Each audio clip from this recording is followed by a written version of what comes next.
Guys আসসালামু আলাইকুম, আশা করি আপনারা সবাই ভালো আছেন। আমিও মোটামুটি ভালো আছি।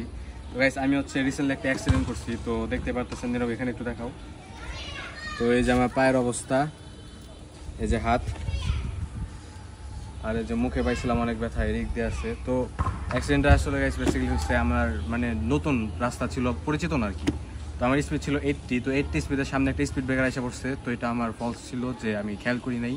তো ডাইরেক্ট 80 স্পিড ব্রেকার উপর দিয়ে উঠাই দেওয়ার পর আমার পিছনে পিলিয়ন ছিল, তো পিলিয়ন সহ আমি একদম পড়ে গেছি। কিন্তু অ্যাক্সিডেন্টটা আমার বাইক দিয়ে হয় নাই, ওটা হচ্ছে আমার আমার যারা রেগুলার আমার ভিউয়ার্স তারা অবশ্যই জানেন যে একটা R15 ভার্সন 3 আছে ইয়েলো কালার, যেটা আমি ইউজ করি, মাঝে মাঝে চালাই আমার এক বড় ভাইয়ের, ওইটা দিয়ে অ্যাক্সিডেন্ট করছি।